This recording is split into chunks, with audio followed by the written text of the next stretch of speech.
Sinabi nga ito ni Stephen Curry matapos ng kanyang naging game winner laban nga sa OKC Thunder.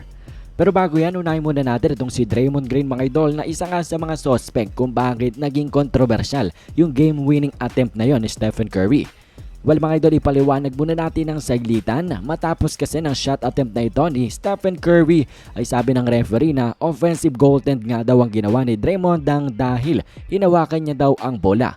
Pero nang ni-review na nga nila ito mga idol, kanilang napagtanto na hindi naman nahawakan ni Draymond Green ang bola at hindi ito offensive goaltend. Kaya't binilang na nila as counted yung layup na yun ni Steph at yun na nga ang kanyang naging game winner. At sinabi nga neto ni Draymond Green na ito nga daw in-season tournament ay talagang parang playoff game. At talagang ang dalawang team daw ay sobrang nag-compete until the end, kaya job well done nga daw para sa NBA sa bagong patakaran na ito. At reaksyon naman neto ni Draymond Green sa wild finish ng laban ay nung tumalon nga daw siya nung shot attempt ni Stephen Curry ay para daw yon kung sakaling magbintis siya ay itatap niya ang bola. Pero sinanggi nga daw siya neto ni Josh Giddey mid-air kaya nga daw nagresulta na yung kamay niya ay mahawakan ng ring. Pero thankfully nga daw hitting the rim is not a goaltend kung hindi mo nga daw naapektuhan yung shot attempt. Kaya all good nga daw, panalo sila.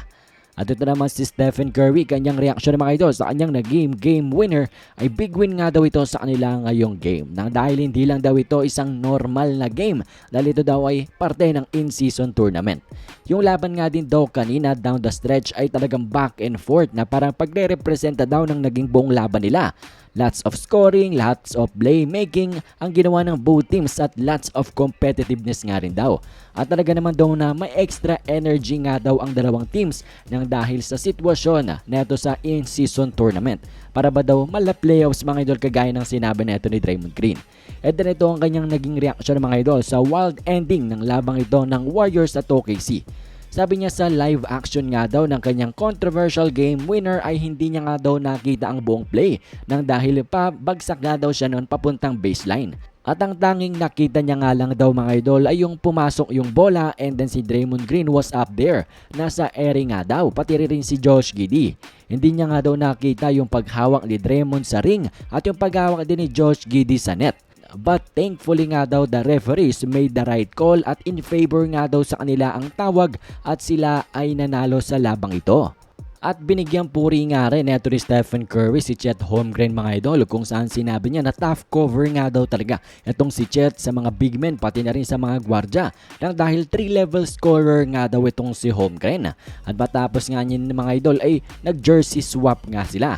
At banggit naman neto ni Chet Holmgren patungkol sa paglalaro niya with Stephen Curry for the first time ay talaga namang full circle nga daw ang nangyari sa kanya. Dati pa-attend nga lang daw siya ng camp neto ni Stephen Curry as a high schooler. Pero ngayon sa NBA na ay sila'y naghaharap. Kaya't masaya nga daw itong si Chet.